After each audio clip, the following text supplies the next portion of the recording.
The history of power rarely coincides with the history of kindness. If we trace the annals of time throughout the millennia, the thrones of humanity have been forged almost exclusively upon cold steel, warm blood, and an ambition so excessive that it devours its own children. It is tempting and even comforting to think that a true king is born wrapped in sheets of imported silk, educated from the cradle in the complex art of geopolitics and war, protected by walls of impregnable stone and elite guards. But history, in its most ironic, profound, and mysterious twists, sometimes chooses paths that defy all human logic and statistical probability. 3,000 years ago, the ancient world was in a violent transition. The Bronze Age was collapsing and giving way to the brutal efficiency of iron. In a strip of arid land, minuscule and eternally disputed, a geographical corridor between the empires of Egypt and Mesopotamia, the destiny of a nation and the future of Western faith were not decided in a throne room with marble floors. There were no trumpets, nor royal decrees, nor illustrious witnesses. The axis of history turned in the absolute and deafening silence of a forgotten grazing field. There, under the immensity of a starry sky that seemed to have no end, a young man learned lessons that no academy general could ever teach. He did not know that the echo of his improvised songs would outlive the most powerful empires on earth, such as Assyria or Babylon. He did not know that his lineage would define the very concept of eternity. The narrative of King David is not simply the biography of a ruler of the Mediterranean Levant. It is the definitive and timeless study of the human condition. It is a mirror where we see the capacity of a man to touch the sky with his sublime faith and, at the same time, descend to the darkest abysses of hell driven by his passions. How is it possible that the same heart that wrote the most delicate verses of devotion was capable, years later, of the most calculating and cold betrayal? What divine alchemy converts a shepherd whose only subject is a stray sheep into the architect of an eternal kingdom? To understand the king, first we must forget the crown, the glitter of gold and the legend. We must find the man in his rawest solitude. But before the light could shine on the hills of Bethlehem, a thick and suffocating darkness had to cover the throne of Israel. In the royal palace, a powerful man was losing his mind, and his madness was about to drag an entire nation into the abyss. The twilight of a broken kingdom. The year was approximately 1040 before Christ. The atmosphere in the Near East was dense, charged with dust and fear. The nation of Israel was a fragile experiment, a confederation of 12 tribes struggling desperately to find its cohesive identity among formidable enemies that surrounded them like wolves. The political transition had been traumatic. For centuries they had lived under a flexible theocracy, governed by charismatic judges and itinerant prophets. But the people, tired of uncertainty and envious of neighboring monarchies, had cried out for a king. They rejected the direct government of the divine, longing to be like the other nations. They wanted a visible face, a leader, a sword, and they had obtained it. Saul, son of Kish from the tribe of Benjamin, was the chosen one. He was the perfect archetype of the ancient monarch, tall, surpassing any man of the people from the shoulders up, strong with a physical presence that imposed silence upon entering a room. He was a natural warrior, designed for battle, but the kingdom was crumbling from within, rotting like a fruit left too long in the sun. Saul had fallen into disgrace. His decline was not due to a lack of military strength or economic insight, but to a slow and poisonous corruption of the spirit. Systematic disobedience to divine instructions, an arrogance that grew with each initial victory, and a galloping paranoia had turned the anointed one into an empty shell. The palace in Gibeah was not a home, but a prison of shadows. Saul was tormented. The scriptures describe an evil spirit that terrified him, plunging him into episodes of manic depression and uncontrollable fury. The prophet Samuel, the moral and spiritual voice of the nation, the man who had anointed Saul with hope years ago, had withdrawn. Samuel wept in Ramah, mourning for a king who remained biologically alive, but whose spiritual reign had died irreversibly. The sky kept a deathly silence. God no longer spoke to Saul through dreams, nor through Urim, nor through prophets. Meanwhile, the external threat was existential. The Philistines, the feared sea peoples who had settled on the coast, were at the height of their power. They possessed the secret of iron smelting, a military technology superior to the bronze used by the Israelites. Their war chariots were tanks of antiquity, their soldiers well-fed giants. They lurked at the borders, smelling the weakness of a fragmented leadership in Israel. Saul, distracted by his internal demons, was incapable of uniting the tribes for defense. In this power vacuum, in this atmosphere of political terror, where no one dared to look the king in the eye for fear of being executed, God set a contingency plan in motion. It was a covert operation that no one, not even the wisest prophet, could anticipate. Samuel received an order that turned his blood cold. "Fill your horn with oil and go to Bethlehem." The mission was high treason. He was going to anoint the replacement while the mad king still held the spear. If Saul found out, blood would run. The forgotten one of Bethlehem. Far from the poisonous intrigue of the court of Gibeah, a few kilometers to the south, the hills of Bethlehem offered a total contrast. There life passed with an ancestral slowness, marked not by royal decrees, but by the seasons, the shearing, and the harvest. Jesse, a respected elder of the tribe of Judah, presided over a large family. He had 8 sons. 7 of them were full-grown men, figures who commanded respect in the town square, potential warriors with the posture and the gaze of those who know they matter. The 8th, the youngest, was barely a footnote in the family history. Almost a shame, or at least an irrelevance. His name was David. Although his name meant beloved, his daily reality was that of absolute isolation. The family dynamic was clear. While his older brothers prepared for war, discussed politics, or managed the important businesses of the clan, David was exiled. He was sent to the fields. It is crucial to de-romanticize the image of the shepherd. In the ancient Near East, shepherding was not a bucolic scene from Renaissance paintings. It was a dirty, brutal, dangerous, and deeply solitary job.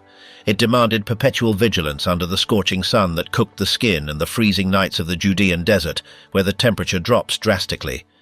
It meant sleeping on the hard ground, smelling of manure and wet wool, and being always alert. David was the last in his family's food chain, the errand boy, the invisible one. But it was precisely in that abrasive solitude, far from human validation, where the character of steel that would one day hold a crown was forged. Without teachers, without an audience, and without applause, David developed 2 contradictory skills that would define his existence: absolute lethality and sublime lyricism. First, the necessary violence. David was not a child playing, he was a fierce protector. In the rocky ravines lurked Asiatic lions, now extinct in the region, and Syrian brown bears, alpha predators. The Bible recounts hand-to-hand confrontations, moments of primitive and visceral violence. David learned that true strength did not reside in raw muscle, but in an internal conviction, a holy fury, and an unwavering faith in a superior protection. He mastered the sling, not the children's toy, but the most lethal projectile weapon of the light infantry of the time. Hours, days, years of practice throwing stones against trunks and rocks gave him a supernatural aim. Second, the sensitivity. With a rustic harp, probably built by himself with wood and animal tendons, he learned to transform anguish, fear, and solitude into beauty. His early psalms, "The Lord is my shepherd, I shall not want," were not parlor poetry written with a fine pen. They were raw prayers, shouted to the wind, born in the open air. David learned to talk to God and listen to his voice in the wind before learning to talk to dignitaries. David thought his life would be this forever: sheep, stones, and songs lost in the desert. But destiny has a peculiar sense of humor. One ordinary afternoon, while David watched the horizon looking for wolves, he saw a cloud of dust approaching the village. They were not merchants. The prophet Samuel had arrived in Bethlehem, and the elders of the city trembled with fear upon seeing him. No one called David, but history was about to knock on his door. The secret anointing. The air in Bethlehem could be cut with a knife. Samuel's arrival was not a social event, it was a judicial event. When a prophet of his caliber appeared without invitation, it generally meant divine judgment or bad news. "Do you come in peace?" the elders asked, their voices trembling. Samuel, hiding his true intention under the excuse of an annual religious sacrifice, replied affirmatively. He specifically invited Jesse and his sons to the ritual. The scene that followed in Jesse's house is one of the most tense and cinematic in the scriptures. The banquet was prepared, the guests were sanctified. Jesse, proud, paraded his offspring before the eyes of the seer. First entered Eliab, the firstborn. tall, broad-shouldered, with the gaze of a general and the square jaw of a leader. Upon seeing him, Samuel's heart skipped a beat. Human logic activated instantaneously. Samuel thought, "Surely this is the Lord's anointed." He was the logical replacement for Saul. He had the look of a king. But the divine voice broke into the prophet's mind with devastating clarity, a sentence that would resonate for millennia and change theology forever. "Do not look at his appearance, nor at the height of his stature, because I have rejected him. For the Lord does not see as man sees, for man looks at what is before his eyes, but the Lord looks at the heart." The rejection was a shock. Eliab passed, then Abinadab, then Shammah. One after another, 7 magnificent specimens of Hebrew virility passed before the horn of oil. And 7 times the silence of God was the only answer. The oil did not flow. Confusion filled the room. Jesse was bewildered. Samuel was anxious. "Are these all your sons?" Samuel asked, breaking protocol. Jesse's response was almost dismissive, a reluctant admission. "There remains yet the youngest, but he is keeping the sheep." He did not even call him by name. He was the youngest. "Send for him," Samuel ordered, "for we will not sit down to the table until he comes here." The wait must have been uncomfortable. Minutes that seemed like hours until hurried footsteps were heard. When David entered, the Bible stops to describe him. Ruddy, with beautiful eyes and good-looking. He entered smelling of the field, with the dust of the road on his skin, probably feeling out of place before the stern gaze of his older brothers. There was no deliberation, no interview, no aptitude test. "Arise and anoint him, for this is he." Samuel approached, uncapped the horn, and poured the sacred oil over the boy's head. The thick and fragrant liquid ran through his hair, down his beard, and soaking his shepherd's clothes. In that instant, something fundamental changed in the structure of David's personal cosmos. The sacred text says that, from that day forward, the Spirit of the Lord came upon David. He did not receive an army. He did not receive a palace. He did not receive a single gold coin. He received a promise and an invisible burden. The ceremony ended. Samuel left as quickly as he arrived, so as not to arouse Saul's suspicions. And David? David had to do the unthinkable, return to his sheep. Now he was an anointed king walking among manure, knowing a secret that could cost his entire family their lives. He had to wait, mature, and keep silent. But David's patience was about to be tested by a national crisis. To the west, in the valley of Elah, the Philistine drums of war began to sound. And this time they brought with them a secret weapon, a living nightmare that would paralyze all of Israel. The Valley of Decision. David's fame did not come through politics or family connections, but through national trauma. The Philistines launched a massive invasion, penetrating deep into the territory of Judah. The armies met in the Valley of Elah, a strategic place with a clear topography. 2 mountains separated by a flat valley and a dry stream in the center. It was a tactical stalemate. Whoever attacked first would have to go down the mountain, cross the exposed valley, and climb the enemy slope, a suicidal maneuver. The stalemate was broken not by strategy, but by terror. From the Philistine ranks emerged a figure that seemed taken from a mythological nightmare, Goliath of Gath. Ancient descriptions give us a terrifying image, more than 2.5 meters tall, perhaps bordering on 3 meters. A genetic giant, a remnant of the ancient Anakim warriors. But it was not just his size, it was his technology. He wore bronze-scale armor that weighed 5,000 shekels, about 57 kilos, more than the total weight of a small Israelite soldier. His spear was like a weaver's beam, with an iron head of 7 kilos. Goliath was a human tank, a weapon of psychological warfare designed to nullify enemy morale. For 40 days, a biblical number denoting complete testing, Goliath paraded through the valley. He insulted Israel, mocked their mothers, and worst of all, blasphemed against their God. "Give me a man that we may fight together," he roared. And the silence of Israel was total. Saul, the king who was taller than everyone, the only one who physically could have had a chance, hid in his tent, paralyzed by fear and lack of faith. David arrived at the camp not as a soldier, but as a simple logistics messenger, carrying bread, cheese, and roasted grain for his mobilized brothers. What he saw shook him to the core. He did not see an invincible giant. He saw an uncircumcised defying the living God. While the veteran soldiers calculated the odds of survival, David calculated the theological offense. The difference between David and the army of Israel was not courage, it was perspective. The soldiers saw Goliath in relation to themselves and thought, "He is too big to defeat." David saw Goliath in relation to God and thought, "He is too big to miss." His indignation brought him before Saul. The dialogue is fascinating. The king tries to clothe David with his own royal armor. It is a pathetic image. The cowardly king trying to cover the brave youth with a protection that he himself did not dare to use. David rejected the armor. "I cannot walk with these," he said. It immobilized him. He chose his own weapons, his shepherd's staff, his leather sling, and 5 smooth stones carefully selected from the stream. Aerodynamic, dense stones, perfect for ballistics. The confrontation is legendary, but it is often misunderstood as an inexplicable miracle. It was not an unequal fight in favor of the giant. It was projectile technology against heavy infantry. Experts in ancient ballistics confirm that a stone thrown by an expert sling could reach speeds of up to 150 kilometers per hour, with an impact power similar to a .45 caliber bullet. David ran toward the battle line. He did not wait. Goliath, offended by seeing a boy with a stick, lowered his guard to curse him. It was his last mistake.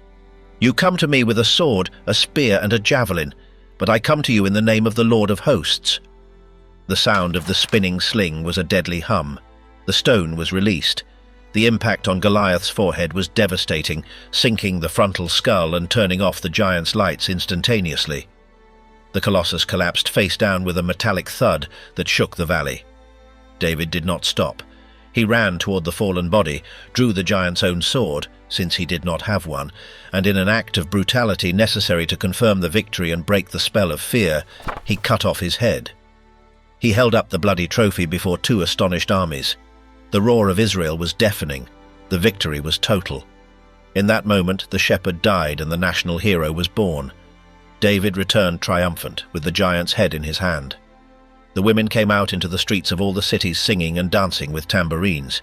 The refrain of their song was catchy, joyful, and fatally dangerous. Saul has slain his thousands, and David his 10,000s. In the palace, Saul heard the song. His smile faded. His eyes became bloodshot with suspicion. In that precise instant, the seed of hatred germinated in his heart. Goliath had tried to kill David with a spear on the battlefield. Now Saul would try to do the same, but inside his own house. The price of glory. The victory over Goliath was not the ticket to a life of pleasures, but the entrance to a labyrinth of darkness.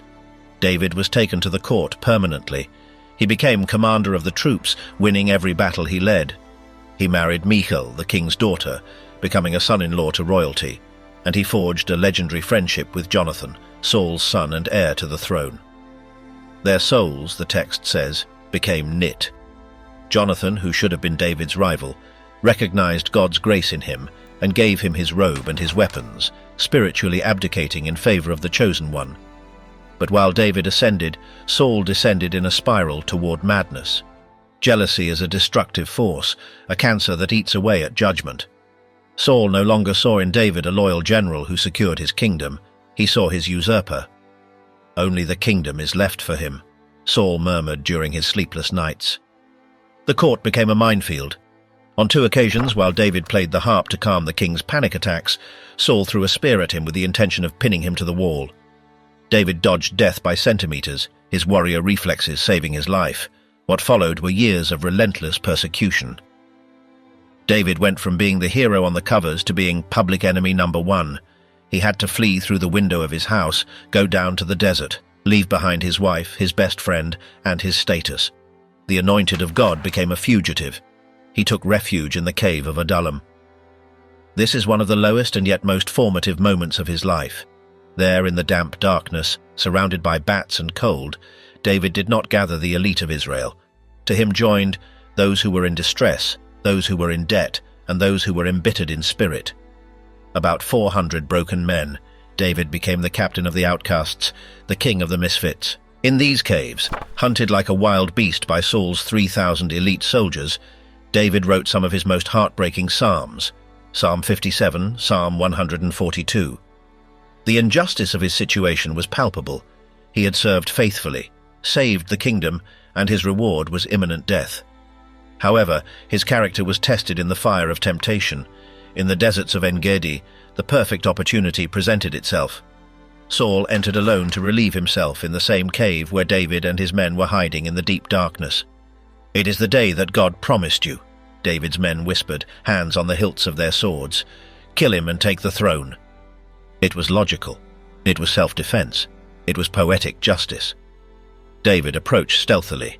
With his knife in hand, he crawled toward the vulnerable king. But instead of driving the steel into Saul's back, he cut off a piece of his royal robe. His conscience struck him immediately.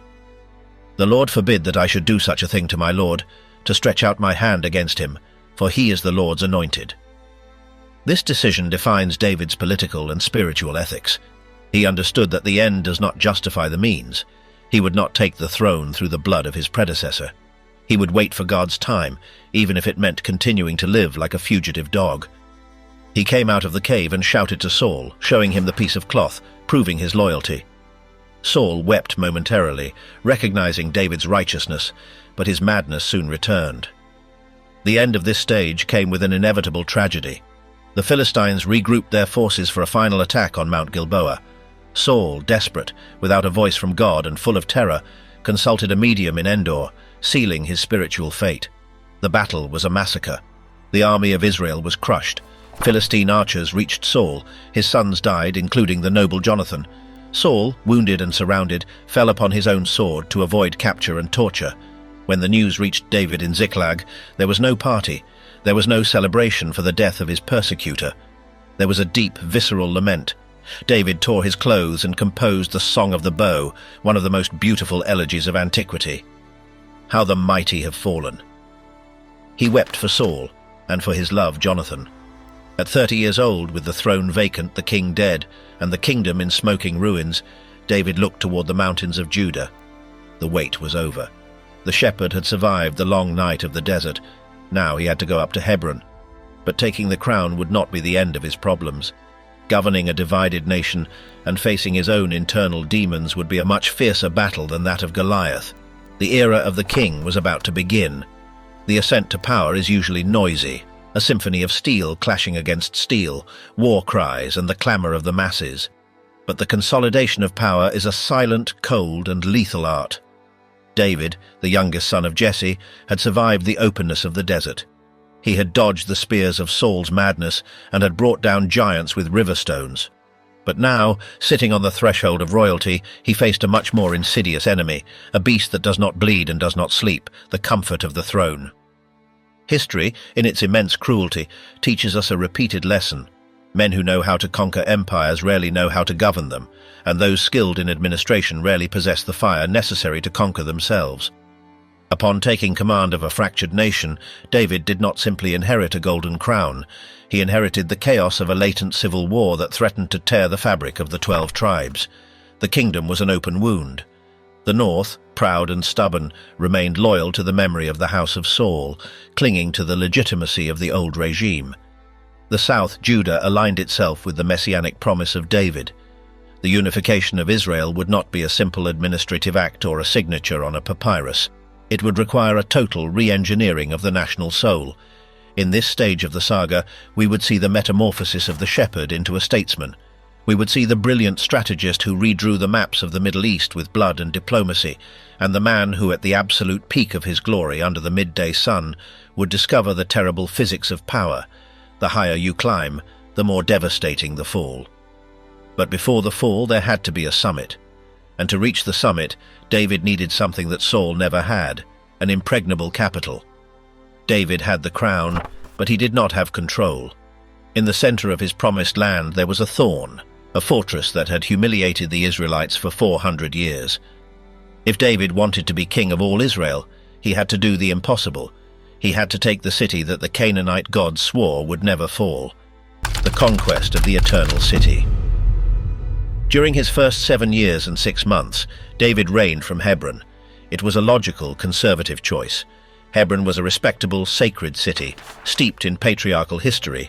There lay the bones of Abraham. But governing from Hebron was governing as a king of Judah, not as a king of Israel. To unify the suspicious tribes of the north with the loyal tribes of the south, David needed a neutral capital. He needed a city that belonged to no tribe, so that it could belong to everyone. His eyes, sharp as those of a predator, landed on a geographical and political anomaly: Jebus. It was a Canaanite fortress nestled in the mountains, a city-state that had resisted the Israelite conquest since the days of Joshua. The Jebusites, an ancient and proud race, felt invincible. Their walls, built on steep and rocky slopes, seemed to defy gravity. When David's army surrounded the citadel, the Jebusite defenders felt no fear. They felt disdain. From atop the battlements, they shouted one of the most famous insults of antiquity: "You shall not come in here, for even the blind and the lame will turn you away." It was a psychological mockery. They were saying that even their weakest citizens would suffice to repel the great giant killer, but they drastically underestimated their opponent. David was not a conventional general who would smash his men against stone in a suicidal frontal attack. David thought laterally. While the Jebusites watched the walls, David looked at the ground. He studied the geology of the mountain. He understood that every city needs water. Jebus was fed by the Gihon Spring, located outside the walls, whose waters were diverted to the interior through a complex system of tunnels and vertical shafts. David issued a challenge to his troops. The first one to go up the canal, the Sinner, a slippery, dark and claustrophobic vertical shaft, would be named Commander-in-Chief. Joab, David's nephew, a man whose ambition was only matched by his lethality, accepted the challenge.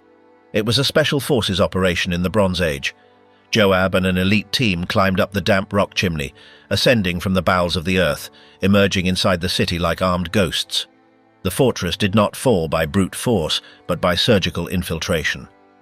The Jebusites, who believed themselves safe behind their millennial walls, awoke with Israelite steel at their throats. The fall of Jebus marked the birth of Jerusalem. David renamed it the City of David, but history would know it as the spiritual center of the world, the navel of the earth. This conquest was a masterpiece of geopolitics. Situated precisely on the border between Judah and Benjamin, Jerusalem was neutral territory. By taking it, David neutralized centuries of tribal rivalries. He wasted no time. He began to fortify the city, expanding the Millo, supporting terraces, transforming bare rock into a royal metropolis. Hiram, king of Tyre, a maritime Phoenician power, sent ambassadors, cedar wood, carpenters and stonemasons. This was not a simple gift, it was diplomatic recognition. Israel was no longer a loose confederation of shepherds in tents. It was an emerging regional power.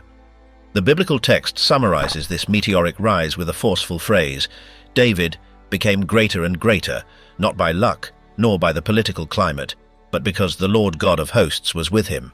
Jerusalem was now the political capital, an impregnable fortress of stone and cedar. But David knew that walls do not keep a people together, faith does. For his kingdom to be eternal, he needed to bring to the city the most dangerous and powerful object on earth, an object that had already killed thousands and that answered to no king: the Ark and the Dance. With the political capital secured, David did something that his predecessor Saul never attempted in 40 years of reign. He sought the heart of God. David understood a fundamental truth that escapes many modern leaders. A kingdom without spirit is only a bureaucratic administration waiting to collapse. He decided to bring the Ark of the Covenant to Jerusalem. The Ark was not a piece of decorative religious furniture. It was the footstool of Yahweh, the point of contact between the infinite and the finite, a box of acacia wood covered in gold that contained the tablets of the law. It was, in theological and narrative terms, a nuclear reactor of holiness. But holiness is dangerous if protocol is not respected. The first attempt at relocation turned into a scene of horror. Instead of transporting it on the shoulders of the Levites, as ancient law dictated, they decided to use a new cart, a technological innovation copied from the Philistines. They wanted to modernize God's method. The procession was a party with music and joy until they reached the threshing floor of Nashon. The oxen stumbled. The cart tilted. The Ark, the visible throne of God, was about to fall into the mud. Uzzah, a well-intentioned man, the son of the one who had kept the Ark for years, reached out by instinct to steady it. It was a reflex act, an act of protection, but his hand touched the untouchable. Uzzah fell dead instantly, struck down right there. The music stopped. The shouts of celebration froze in throats. The message was brutal, terrifying, and clear. God is not a national pet that can be transported according to human convenience. He is a consuming fire. Good intentions do not replace obedience. David felt something he rarely felt: pure terror. "How can the ark of the Lord come to me?" he asked, trembling. He abandoned the mission and left the ark at the house of Obed-Edom. For 3 months, the king of Israel was afraid of his own God. But news arrived. The house of Obed-Edom was being blessed in a supernatural way. Everything it touched prospered. David then understood that the ark was not malevolent, but holy. He needed to try again, but this time he would do it according to the book. The second relocation was radically different. There were no carts. There were sanctified priests. There were human shoulders carrying the weight of glory, and there was blood. Every 6 steps the procession stopped and an ox and a fattened calf were sacrificed. The road to Jerusalem was paved with sacrifice. The entry of the ark into the city is one of the most vibrant and raw scenes in Scripture.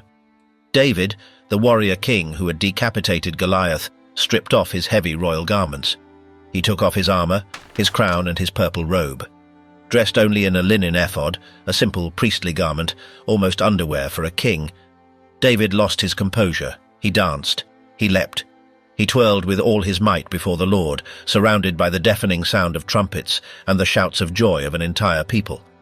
It was not a state ceremony. It was a spiritual ecstasy. But not everyone was celebrating. From a high window of the palace, Michal, daughter of Saul and wife of David, looked down. What she saw disgusted her. She had been raised in the court of Saul, where image and dignity were everything. She saw her husband, the king, sweating, jumping, and mixing with the commoners, exposing himself like a vulgar street dancer. The Bible says that she despised him in her heart. When David returned to the palace, euphoric to bless his family, Michal came out to meet him with ice in her voice. Her sarcasm was sharp as a dagger. How the king of Israel has honored himself today, uncovering himself today in the eyes of his servants' maids, as one of the base fellows shamelessly uncovers himself. David's response was immediate and defined his theology forever. He did not apologize. He did not try to recover his dignity. He told her, "It was before the Lord who chose me instead of your father and all his house. And I will be even more undignified than this, and will be humble in my own sight." David understood something that Michal, trapped in the pride of her lineage, could not comprehend. The true dignity of a king is not in elevating himself above men, but in humbling himself radically before God. That day, the throne of Israel voluntarily subordinated itself to the throne of heaven. And that day, David's marriage died. Michal never had children. Saul's lineage ended in a sterile womb, while David's dynasty was just beginning. David had achieved what no one else could, unifying the crown and the altar in a single city. But sitting in his cedar palace, looking toward the worn tent where the ark rested, he had an idea. He wanted to build a house for God. What he did not know was that that night, God would send a prophet to tell him that his plans were wrong, and to offer him a covenant that would change not only his life, but the history of the universe. The covenant of eternity. In the stillness of the night, surrounded by the aroma of freshly cut cedar from his new palace, David felt a holy guilt. The disparity was obscene. He, a mortal man, lived in a luxury mansion, while the ark of the God of the universe dwelt under skin curtains in a nomadic tent. David called the prophet Nathan and opened his heart to him. He wanted to build a temple, a monument of stone and gold worthy of Yahweh. It seemed the logical culmination of his life. The warrior would now become the architect of faith. Nathan, seeing the nobility of the intention, initially gave him the green light. "Go, do all that is in your heart." But that night, heaven corrected the prophet. The word of God came to Nathan with a surprising and profound negative. God said to him, "Would you build a house for me to dwell in?" He reminded him that he had always been a pilgrim God, a God of movement who walked with his people in the desert, not a static idol who needs 4 walls to be contained. However, God's no came wrapped in the greatest promise of the entire Old Testament. It was a divine play on words. David wanted to build a house, a temple for God, but God replied, "The Lord tells you that he will make you a house, not a house of bricks, but a dynasty, a genealogical house." The Davidic covenant, 2 Samuel 7, ensured that David's throne would be established forever. God promised him that his son would build the temple. But beyond Solomon, he promised that his lineage would never be cut off. Your throne shall be established forever. This promise transcended time, space, and politics. It was the messianic seed. Centuries later, when the Gospels introduce Jesus of Nazareth, the most important credential they present is his title, Son of David. The shepherd of sheep from Bethlehem had received the key to universal history. His blood would carry the salvation of the world. With this promise shielding his destiny, the following years saw David's military machinery become unstoppable. It was the golden age of Israel. David launched a series of lightning campaigns that redrew the map.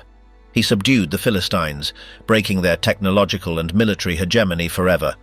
He struck the Moabites with a calculating cruelty. He destroyed the Syrians of Damascus and garrisoned the Edomites. The borders of Israel expanded explosively, from the river of Egypt in the south to the great river Euphrates in the north.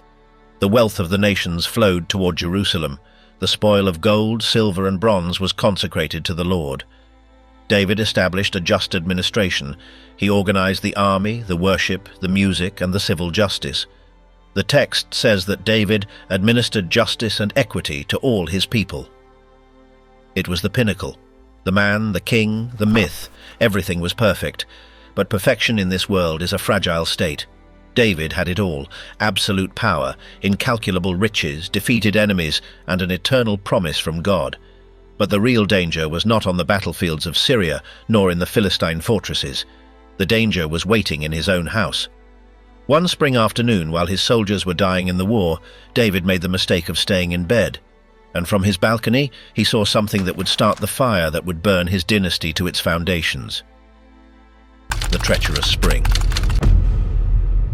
The mountaintop is a dangerous place. The air is light, oxygen is scarce, and judgment clouds with a terrifying ease. The biblical account introduces the disaster with a haunting phrase, almost cinematic in its foreshadowing. It happened the following year, at the time when kings go out to war, that David remained in Jerusalem. That is the accusation. David's first sin was not lust. It was absence. It was the negligence of duty. His place, his divine purpose, was on the battlefield in Rabbah, leading the siege against the Ammonites, suffering the dust and fear alongside his men. Instead, he chose the comfort of silk sheets. The warrior king had become a bourgeois bureaucrat, and idleness is the workshop where the worst human decisions are forged. One afternoon, rising from an unmerited nap, David walked along the roof of the palace. From that height, Jerusalem stretched out at his feet like a chessboard. His eyes, which before sought enemies and strategies, now sought distraction. And they captured a scene that would change history. Bathsheba. She was bathing. The Bible is sober but evocative, and the woman was very beautiful to look at. She was not just any maiden. She was the wife of Uriah the Hittite, and here the betrayal becomes visceral. Uriah was not an anonymous soldier. He was one of the 30 mighty men, David's Praetorian Guard. A man who had bled for David, who had slept in caves with him. At that very moment, Uriah was at the front, risking his life for David's crown. What followed was not a romance as Hollywood movies portray it. It was a calculated and predatory abuse of power. David inquired. David sent. David took. In the Hebrew text, the verbs are fast, executive, military. She was brought. He lay with her. She returned to her house. There is no recorded dialogue, there is no seduction, there is domination. The king took what he wanted simply because he believed there was no one in the universe above him, but biology does not respect kings. Weeks later, Bathsheba sent a message of 2 words that froze the monarch's blood. I am pregnant. Panic took over the palace. If this came to light, it was royal adultery, a betrayal of a war hero. It could mean a military revolt. The king entered damage control mode. The cunning he used to defeat Philistines he now used to cover up his sin.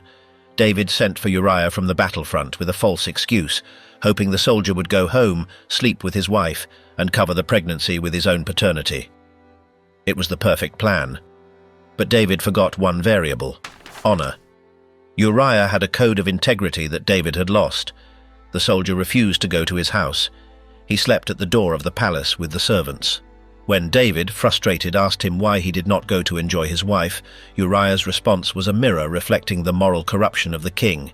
The ark and Israel and Judah are dwelling in tents, and shall I go to my house to eat and drink and to sleep with my wife? Uriah's integrity was his death sentence. David, cornered by the righteousness of his victim, crossed the final line. Lust transformed into a murder conspiracy. He wrote a letter, the most infamous letter in history. It was addressed to Joab, his ruthless general. Set Uriah in the forefront of the hottest battle and retreat from him, that he may be struck down and die. And here is the most macabre detail. David delivered the letter to Uriah himself to carry.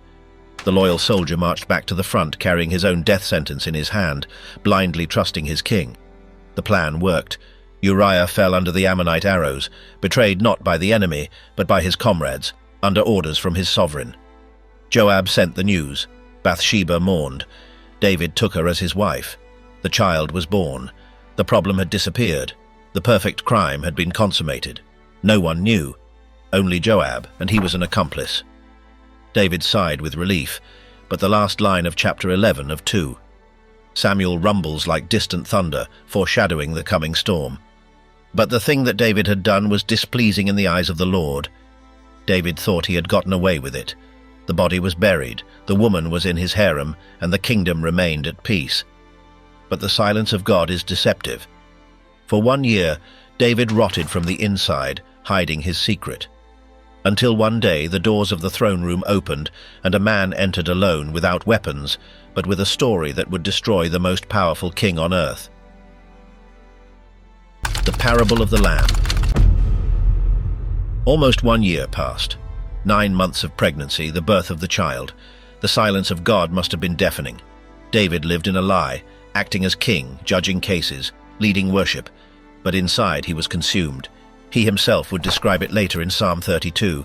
When I kept silent, my bones grew old through my groaning all day long. My vitality was turned into the drought of summer. Guilt was a psychosomatic fever that devoured him. Then Nathan arrived. Prophets in the ancient East did not enter the presence of kings to accuse them of murder. That was a sure form of suicide. Nathan knew he was walking on a razor's edge. If he accused David directly, the king, in his paranoid and defensive state, might execute him. So Nathan used the most powerful weapon in the human arsenal, a story. There were 2 men in a city. Nathan began with a calm voice. One rich and the other poor. David, bored with bureaucracy, leaned in to listen. He liked legal cases.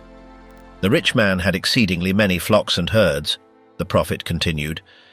But the poor man had nothing except one little ewe lamb which he had bought and nourished, and it grew up together with him and with his children. It ate of his own food and drank from his own cup and lay in his bosom, and it was like a daughter to him. David, the ex-shepherd, visualized the scene. He could smell the wool, feel the affection. And a traveler came to the rich man, who refused to take from his own flock and from his own herd to prepare one for the wayfaring man. But he took the poor man's lamb and prepared it for the man who had come to him. The reaction was volcanic. The injustice against a defenseless animal and the abuse of the powerful touched a nerve in David that the murder of a man had not touched. His face flushed with anger. He struck the arm of the throne. "As the Lord lives, the man who has done this is worthy of death," David shouted, dictating sentence with moral fury. "And he shall restore fourfold for the lamb, because he did this thing and because he had no pity." The room fell into deathly silence. The echo of the king's voice still bounced off the cedar walls. Nathan looked up. There was no longer fear in his eyes. He fixed his gaze on the most powerful monarch on earth, raised an accusing finger, and pronounced the 4 bravest and most devastating words in prophetic history. "You are the man."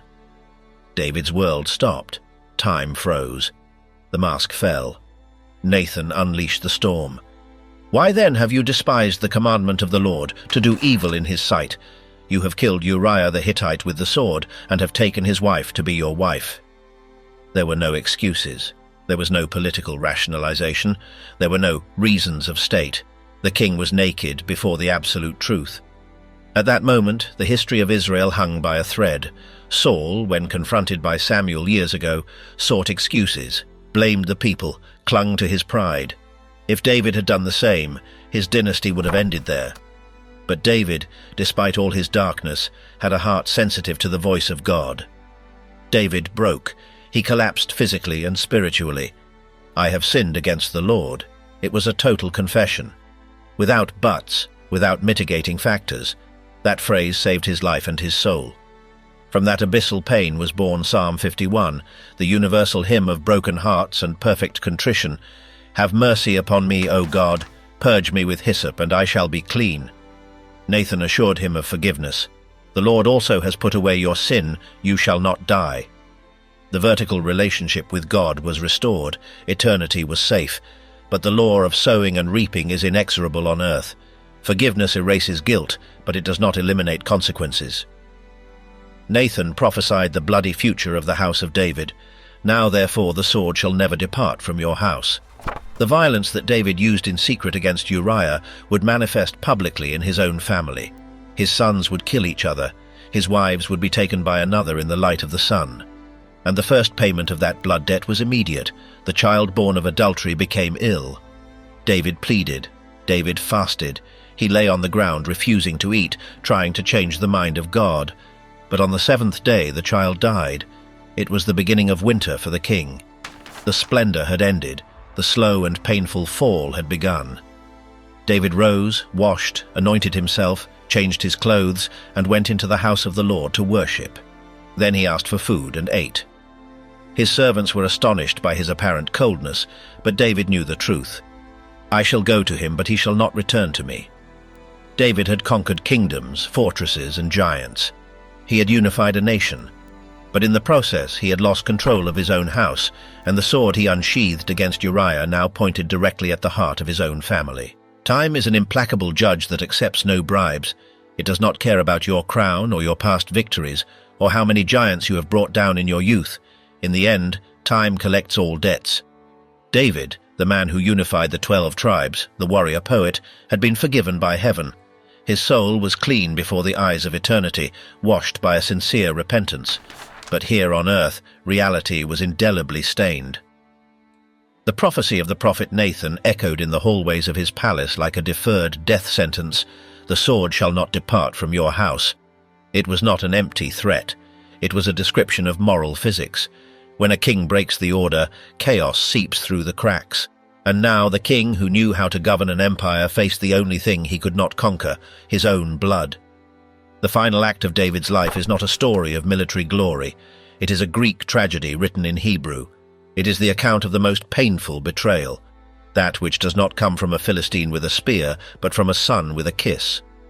In this winter of his life, David no longer fights against Goliath. He fights against the ghosts of his own errors, grotesquely reflected in the faces of his sons. And yet it is in this absolute darkness where the light of the divine covenant would shine with an intensity so fierce that even death could not extinguish it. The rot in the palace.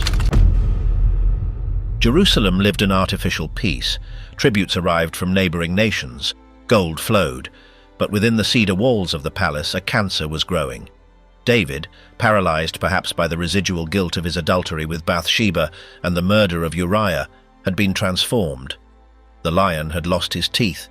He had become a passive father, an observer in his own house, and this passivity was the perfect breeding ground for horror. The drama did not begin with a war, but with a sick obsession. Amnon, the firstborn, the indisputable heir to the throne, lost his mind. But not because of the weight of the crown, but because of the beauty of his half-sister Tamar. Ancient texts tell us that Amnon was so distressed that he fell sick. But let us make no mistake, this was not love. It was a violent, capricious, and predatory lust. Amnon saw Tamar not as a person, but as a forbidden fruit he must devour to prove his power. Following the advice of Jonadab, a shrewd and morally bankrupt cousin, Amnon feigned being on his deathbed. He asked that Tamar come to cook some cakes for him. It was a classic predator trap, using the victim's empathy against her. When Tamar entered the chamber, the trap closed. Amnon sent everyone out. The brutality of what happened next broke the soul of the royal family. Tamar pleaded. She used logic. She used morality. She appealed to the reputation of the king and to that of Amnon himself. "Do not do such a disgraceful thing," she cried out to him. But lust, when mixed with absolute power, is deaf. Amnon raped her, and then the darkest psychological twist occurs. The Bible says, "Then Amnon hated her exceedingly, so that the hatred with which he hated her was greater than the love with which he had loved her." Once the act was consummated, the victim became an unbearable reminder of his sin. He threw her out into the street as if she were garbage. Tamar, the royal princess, tore her robe of many colors, symbol of her virginity and status, put ashes on her head, and went away crying out through the streets of Jerusalem. Her cry was not just pain, it was a public accusation. Here is where the king fails. The sacred text says, "And when King David heard of all these things, he was very angry." He was angry, and that is all. Think about it. The man who decapitated Goliath, the man who did not fear Syrian armies, did nothing. There was no judgment. There was no banishment for Amnon. There was no justice for Tamar. David kept silent. Perhaps because he saw his own sin reflected in his son. "I took another man's wife," David would think. "With what authority do I judge my son?" That royal silence was devastating. It created a vacuum of justice so large that someone else decided to fill it. Enter Absalom, full brother of Tamar. Absalom was the most impressive creature in Israel. Scripture stops obsessively at his physique. From the sole of his foot to the crown of his head, there was no blemish in him. His hair was legendary, heavy, shiny. But behind that facade of a solar god, there was a cold and calculating mind, a serpent waiting in the grass. Absalom took Tamar to his house and said to her, "Be quiet now, my sister." And he began to wait. He did not act in a week. He did not act in a month. Absalom waited 2 full years. Imagine the family dinners during those 2 years. The rapist, Amnon, sitting at the king's table. The father, David, ignoring the elephant in the room. And Absalom, observing, smiling, feeding a hatred that was crystallizing into a black diamond. Finally, the moment arrived. A sheep-shearing festival in Baal Hazor, a harvest celebration. Absalom invited all his brothers. When the wine was flowing and Amnon was merry, the trap closed. At a signal from Absalom, his servants unsheathed. Amnon had no chance. He was executed amidst cups of wine and sheep's wool. The royal blood stained the floor. Fratricide had arrived at the house of David. The king's other sons fled on their mules, terrified, believing that Absalom would kill them all. The news reached David like a sledgehammer blow. Absalom has killed all the king's sons. Although it was later learned that only Amnon had died, the damage was done.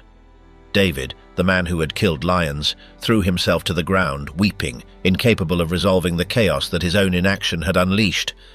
Absalom fled into exile to Geshur, and the throne of Israel began to tremble. The thief of hearts.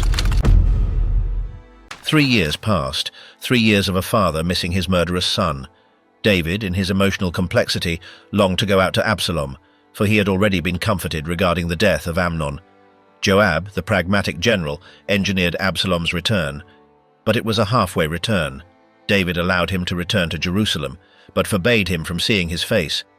"Let him go to his own house and not see my face," ordered the king. It was a fatal miscalculation. For 2 more years, Absalom lived in the capital, rejected by his father but adored by the people.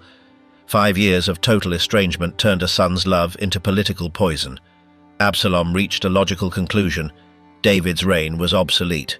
David was a tired old man trapped in his guilt and his psalms. Absalom was young, beautiful, vital. He was the future. Absalom's coup d'etat strategy was masterful. It is the first manual of political populism in recorded history. He did not attack with catapults, he attacked with psychology. Absalom would rise early and stand by the gate of the city, the place where justice was administered. When an Israelite from a distant tribe came with a legal problem, frustrated by the bureaucracy, Absalom would intercept him. "From what city are you?" he would ask with a charming smile. "Your servant is from such a tribe of Israel." "Look," Absalom would say, putting a hand on his shoulder, "your claims are good and right. You are correct. But alas, there is no one to hear you on the part of the king. My father is old, he is busy." And then he would drop the hook. "Oh, that I were made judge in the land. I would do you justice." When people approached to bow before him, he would stop them, lift them up, and kiss them. The Bible uses a chilling phrase to describe this. So Absalom stole the hearts of the men of Israel. It was a slow, deliberate, and lethal seduction. While David composed songs to God and prepared the blueprints for the temple, Absalom built a network of underground loyalties, cell by cell, tribe by tribe. When the conspiracy matured, Absalom asked permission to go to Hebron to pay a vow. Hebron, the city where David was first crowned. The symbolism was potent. There, surrounded by his conspirators, Absalom gave the signal. Trumpets sounded simultaneously on all the hills of Judah. The cry was unanimous: "Absalom reigns in Hebron." And here enters a key figure, Ahithophel. Ahithophel was David's counselor. It was said that asking counsel from Ahithophel was like inquiring of the word of God. He was a strategic genius, and Ahithophel betrayed David to join Absalom. Why? Biblical historians connect the dots. Ahithophel was Bathsheba's grandfather. For years, this man had served the king who seduced his granddaughter and murdered his grandson-in-law Uriah. Ahithophel's revenge had been served very, very cold. With his brain behind the rebellion, David's fall seemed inevitable. The king in exile. The news hit Jerusalem like an absolute magnitude earthquake. A messenger arrived breathless before the throne. "The hearts of the men of Israel are with Absalom." David's reaction at that moment is fascinating. He does not try to fight. He does not entrench himself in the citadel of Zion, which was impregnable. His survival instinct, forged in years of persecution by Saul, activated. But so did his mercy. He knew that Absalom, driven by youthful fury, would not hesitate to burn Jerusalem and massacre the innocent to get to him. "Arise and let us flee," said the king, "lest he overtake us suddenly and smite the city with the edge of the sword." This is perhaps the lowest and yet most sacred moment of his life. The great King David left his palace through the back door. He crossed the brook Kidron. The image is heartbreaking. He went barefoot, with his head covered to hide his shame, weeping, climbing the slope of the Mount of Olives. He did not go as a warrior monarch. He went as a penitent. He knew this was not just politics, it was divine discipline. During this march of shame, an incident occurred that defines his transformed character. A man named Shimei, of the clan of the former King Saul, saw the opportunity to kick the fallen lion. He ran parallel to the road, along the hillside, throwing stones and dust at David and his men. Come out, you bloodthirsty and wicked man," shouted Shimei. "The Lord has brought upon you all the blood of the house of Saul." Abishai, Joab's brother, a killing machine loyal to David, trembled with rage. "Why should this dead dog curse my lord the king? Let me go over, and I will take off his head." It was an easy offer. One swing of the sword and Shimei would be silent forever. But David stopped him. With an overwhelming theological resignation, he looked at Abishai and said, "Let him alone and let him curse, for the Lord has bidden him. If my own son, who came forth from my own body, seeks my life, how much more now this Benjamite?" And he added a phrase full of painful hope. "It may be that the Lord will look on my affliction, and that the Lord will repay me with good for his cursing this day." David accepted the humiliation as a bitter medicine necessary for his soul. He did not fight for his honor. He surrendered himself totally to the will of God. In his extreme weakness, his faith was stronger than when he killed giants. The Battle of the Forest of Ephraim. Absalom entered Jerusalem triumphant. Following Ahithophel's Machiavellian advice, he did something to burn all bridges. He pitched a tent on the roof of the palace, the same place from which David saw Bathsheba, and lay with his father's concubines in the sight of all Israel. It was a declaration of total power. In the ancient East, to take the king's harem was to take his authority. It was a final insult, a public violation designed to say, there is no turning back, reconciliation is impossible. However, Ahithophel's military advice to attack David that very night was thwarted by Hushai, a spy David had left behind. This gave David time to cross the Jordan and reorganize in Mahanaim. Ahithophel, seeing that his advice was not followed, and knowing that the rebellion would fail in the long run without a quick blow, went home, put his affairs in order, and hanged himself. The brain of the operation knew the end was near. The civil war finally collided in the forest of Ephraim. David, now surrounded by loyal veterans and faithful mercenaries, prepared himself. His men pleaded with him not to go to battle. "You are worth 10,000 of us." David agreed to stay in the rear, but before the armies marched, the king gave a single strict order to his 3 generals, Joab, Abishai, and Ittai. The whole army heard it. "Deal gently for my sake with the young man Absalom." Even now, after the betrayal, after violating his concubines, after trying to kill him, the father's heart overcame the king's. He wanted to save his son. But war knows no mercy. Absalom's army was larger, but it was inexperienced, a mob of excited citizens. David's army was a professional war machine. The clash was brutal. The Bible says that the forest devoured more people that day than the sword. The treacherous terrain, the ravines, the thorny thickets fought in favor of David. 20,000 men of Israel fell that day, a carnage of brothers against brothers. Absalom, seeing defeat, fled on his royal mule through the thicket. And here, destiny, or poetic justice, intervened. As he passed under the branches of a great oak, his head caught in the fork of a branch. Some say it was his famous hair, his pride and vanity, that became entangled. The mule kept running, and the prince remained suspended between heaven and earth, alive but helpless, rejected by heaven and not accepted by earth. A soldier saw him and ran to tell Joab, "I saw Absalom hanging in an oak." Joab, the brutal general, did not have David's sentimentality. He looked at the soldier with incredulity. "Why did you not strike him there to the ground? I would have given you 10 shekels of silver and a belt." The soldier, trembling, replied, "Though I were to receive 1,000 shekels of silver in my hand, I would not stretch out my hand against the king's son." We heard the command, "Beware lest anyone touch the young man Absalom." Joab spat on the ground. "I will not waste time with you." He took 3 darts in his hand. He walked toward where the prince was kicking in the air. Joab knew that as long as Absalom lived, the threat would persist. David would forgive him, and the war would start again in a few years. Joab chose the stability of the kingdom over obedience to the king. Without hesitation, he thrust the 3 darts into Absalom's heart while he was still alive in the tree. Then, his armor-bearers surrounded him and finished him off. They threw his body into a large pit in the forest and raised a heap of stones over him. The beautiful prince had the burial of a cursed criminal. The cry of a father. The military victory was total. The rebellion was crushed in a single day. But at the gate of Mahanaim, David was not waiting for news of victory. He was waiting for news of survival. When the first messenger, Ahimaaz, arrived, he shouted, "Peace! God has delivered up the enemies of the king." David did not ask about the casualties. He did not ask about the spoil. He only asked one question, the only one that mattered to him. "Is the young man Absalom safe?" Ahimaaz hesitated. He did not have the courage to say it, but the second messenger arrived, a Cushite who had no diplomatic tact.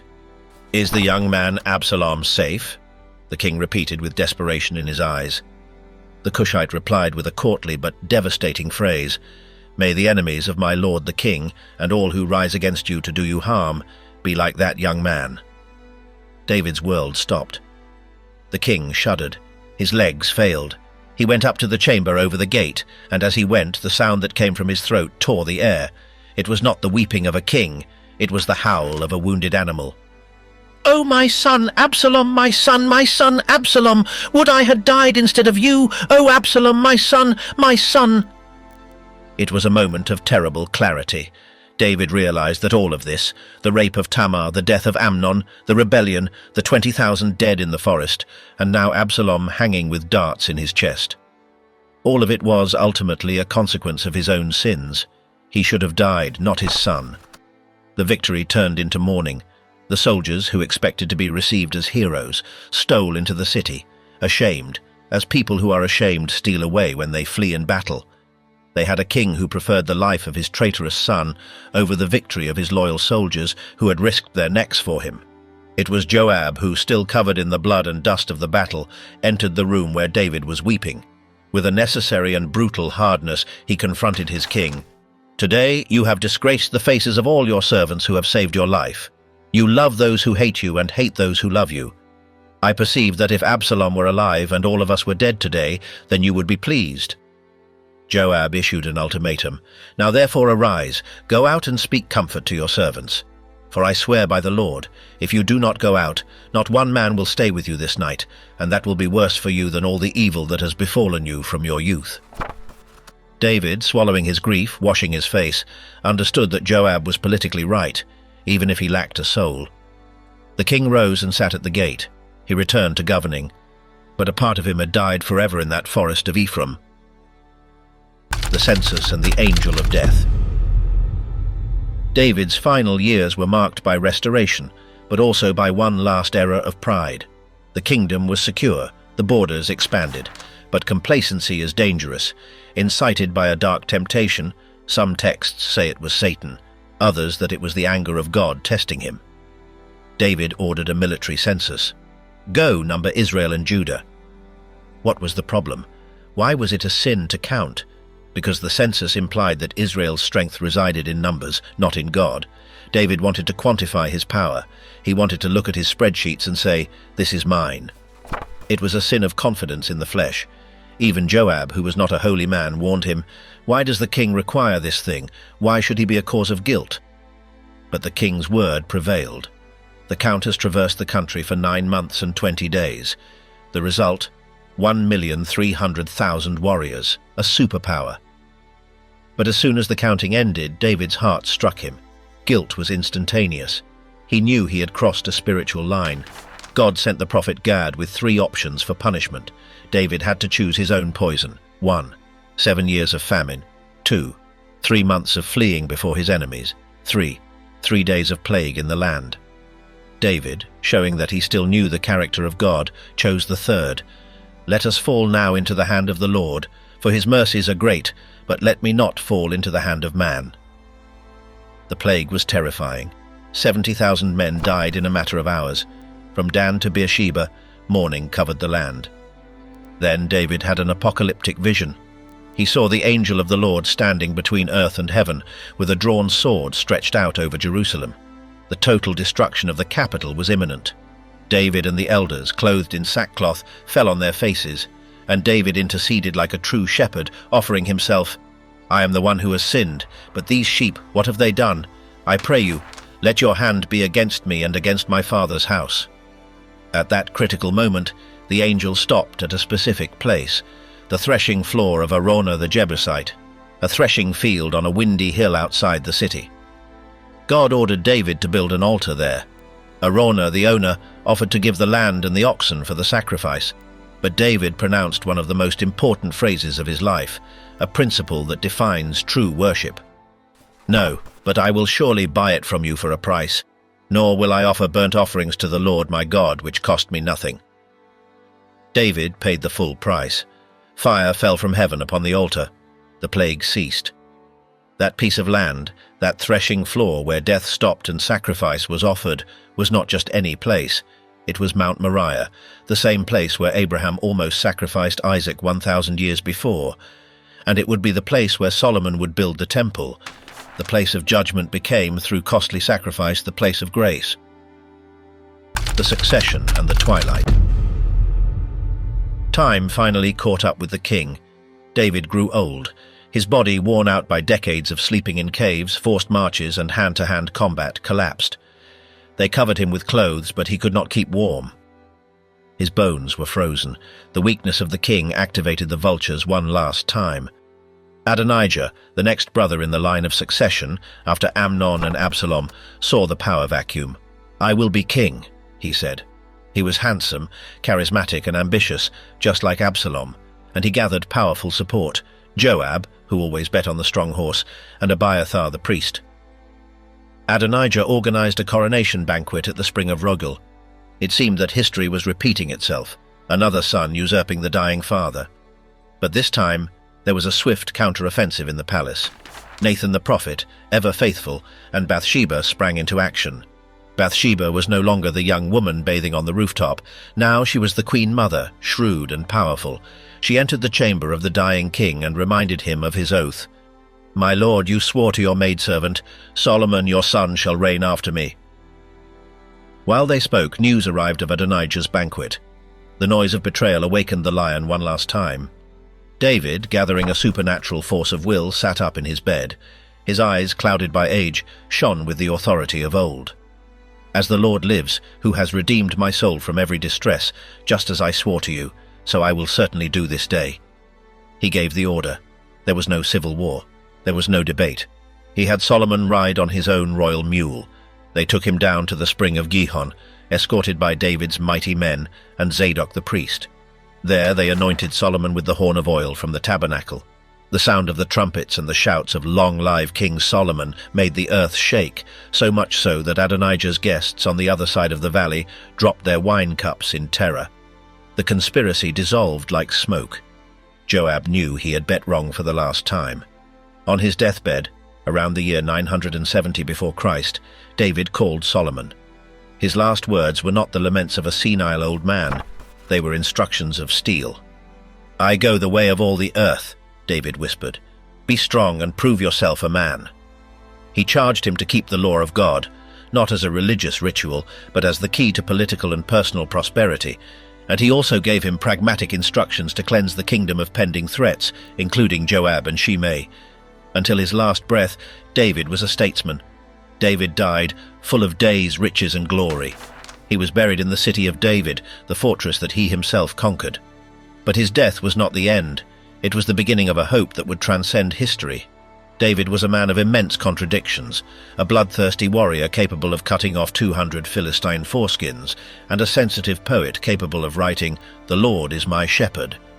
He was an adulterer and a saint, a failed father and a magnificent king, a man who shed much blood, but who longed to build the house of God. What made him a man after God's own heart was not his moral perfection, because clearly he did not have it. It was his spiritual direction.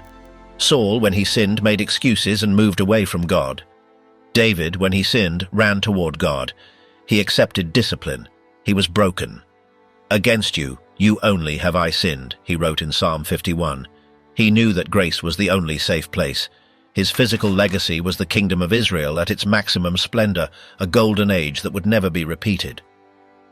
His artistic legacy was the Psalms, which would give voice to the prayers, anxieties, and hopes of billions of human beings during the following 3 millennia.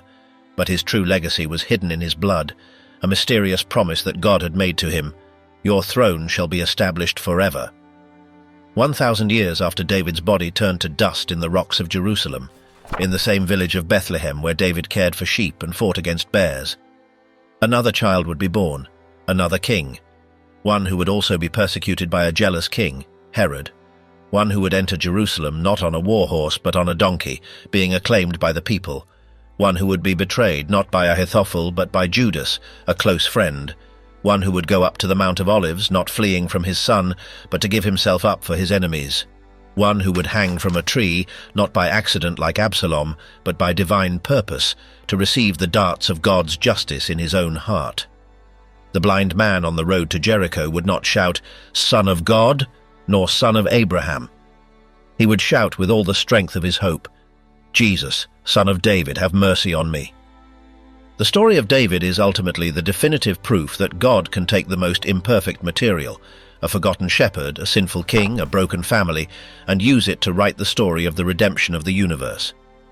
David built an earthly kingdom that fell and was divided, but through his lineage, God built a kingdom that will have no end.